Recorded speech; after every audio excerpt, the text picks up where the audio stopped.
හොඳයි ඉතින් ඔයාලා සියලු දෙනාම සාදරයෙන් පිළිගන්නවා ජෛන සිංහලෙන් YouTube channel එකට. ඉතින් අද මම කතා කරන්න බලාපොරොත්තු වෙන්නේ ජෛන මහාවීරතුමා මෝක්ෂය අත්පත් කර ගැනීම පිළිබඳව කියන්නේ නිර්වාණය සාක්ෂාත් කර ගැනීම පිළිබඳව. ඉතින් එහෙමනම් අද අපේ වීඩියෝ එකට යමු.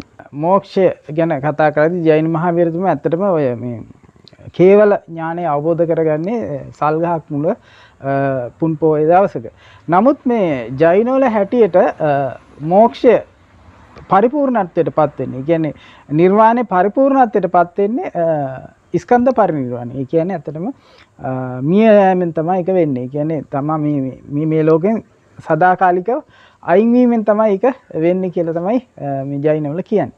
ඉතින් මෝක්ෂයත්පත් කර ගැනීම කියලා කියන්නේ ඇත්තටම පරිනිර්වාණය. ඉතින් ජෛන මහරහතුමාගේ පරිනිර්වාණය ගැන කතා කරද්දී ඒකත් පාවපුරි හිදී තමයි ඒක සිද්ධ වෙන්නේ.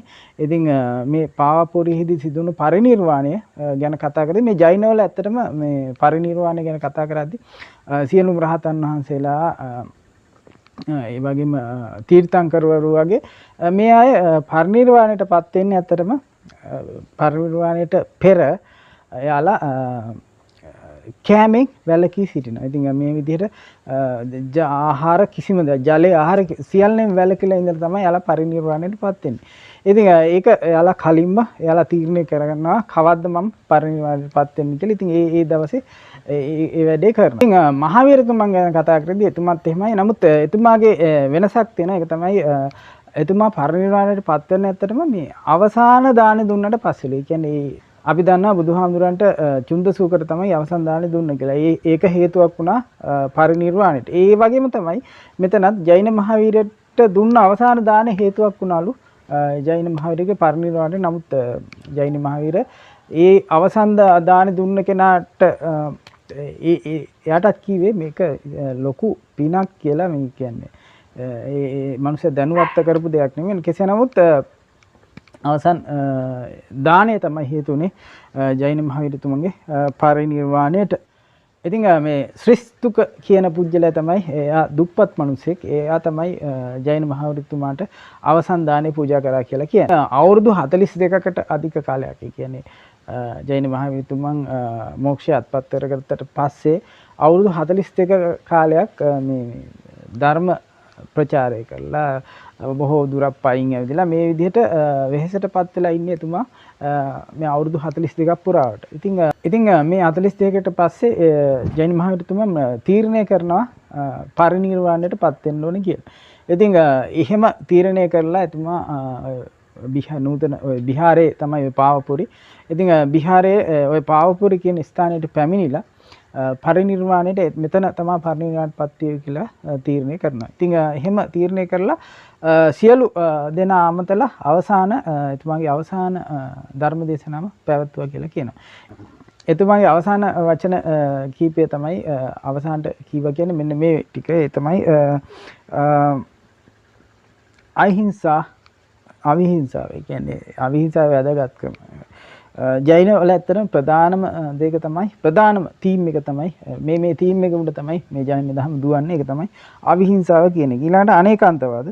ඉතින් අනේකාන්තවාදී කියලා මම අනේකාන්තවාද කියන වීඩියෝ එකක් කරලා තියෙනවා. ඉතින් අනේකාන්තවාදී කියන්නේ අපි දෙයක් දිහා එක කෝණයකින් විතරක් බලීම නෙමෙයි ඒකේ සත්‍ය తත්වය දැකීම. ඒ කියන්නේ සියලුම කෝණ වලින් දැකීම. ඇත්තටම ඒක අනේකාන්තවාද ගැන කතා කරද්දී එහෙම දකින්න පුළුවන් වෙන්නේ ඇත්තටම කියවලත් අවබෝධ කරගත්තු කෙනෙකුට කියලා තමයි කියන්නේ.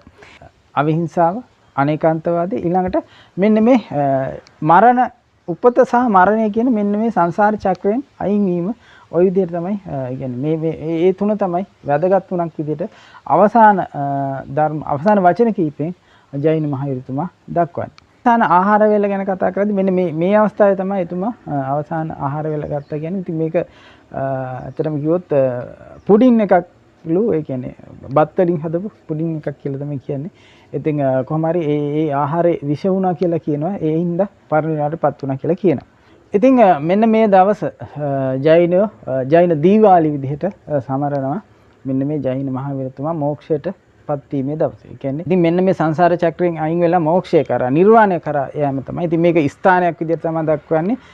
මෙන්න මේ මරණය සහ උපත කියන දෙක නැති තැනක් විදිහට උපත්තිය මරණයටපත් වීම මේ සංසාර චක්‍රයෙන් මිදුණු වෙනම ස්ථානයක් විදිහට තමයි සිද්ධ සීලා කියන ස්ථානය මෙන්න මේ නිර්වාණයටපත් වුණු ආත්ම නිර්වාණයටපත් වෙච්ච ආත්ම සියල්ලම ওই සිද්ධ සීලා කියන තමයි තියෙනවා කියලා ජෛන වල සඳහන් කරන්නේ. ඉතින් එහෙම තැනටපත් වීම තමයි ওই දීවාලි කියලා සමරන්නේ ජෛනයෝ. ඉතින් ඔන්න ඔකයි ජෛන මහවිරුතුමාගේ නිර්වාණයටපත් වීම පිළිබඳ කෙටියෙන් කතාව. ඉතින් මේක ඇතුලේ ඇත්තටම මේ ජෛන මහවිරුතුමාගේ අවසාන සූත්‍ර දේශනාව මේ උත්තර ධ්‍යාන සූත්‍රය මම ඊට කලින් මේ උත්තර ධ්‍යාන සූත්‍රය ගැන කතා කරද්දි කතා කරලා ඇති. ඉතින් එතුමන් අවසන් වශයෙන් කිව්වේ මෙන්න මේ ජෛන වල බේස් එක. කියන්නේ අවිහිංසාව රැක ගන්න.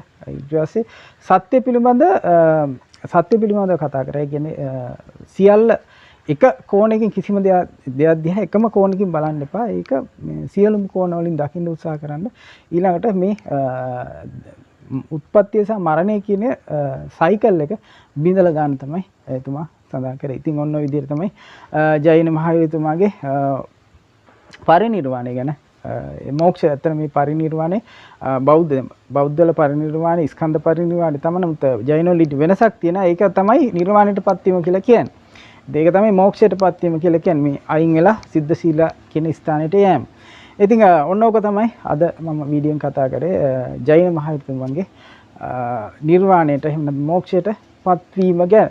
ඉතින් මේක ඇත්තටම ගත්තාම ඔය මේ යම් යම් බෞද්ධ සාහිත්‍යයත් එක්ක යම් යම් සමානකම් තියෙනවා නැතුව නෙමෙයි ඔය මායя පිළිබඳ කතාව ගත්තාම. ඉතින් මේ ජෛන වලත් සඳහන් කරනවා මේ මායя ආරාධනා කරපු කතාව. ඉතින් ඒ වගේම ඔය අවසන් භෝජනය පිළිබඳව කියන්නේ අවසන් භෝජනය අර නිසා මරණයටපත් වෙන්න සිද්ධ වීම කියන්නේ පරිනිර්වාණයටපත් වෙන්න සිද්ධ වීම ගැන කතා කරනවා. ඉතින් ඒ සමානකම් තියෙනවා. ඉතින් එහෙමනම් ඊළඟ දවසේ තවත් අපූර්ව වීඩියෝකින් හම්බුණු ජෛන channel එක subscribe කරලා නැත්නම් subscribe කරන්න bell icon එක click කරන්න. එහෙමනම් ගිහිල්ලා එන්න ඊළඟ දවසේ හම්බෙමු.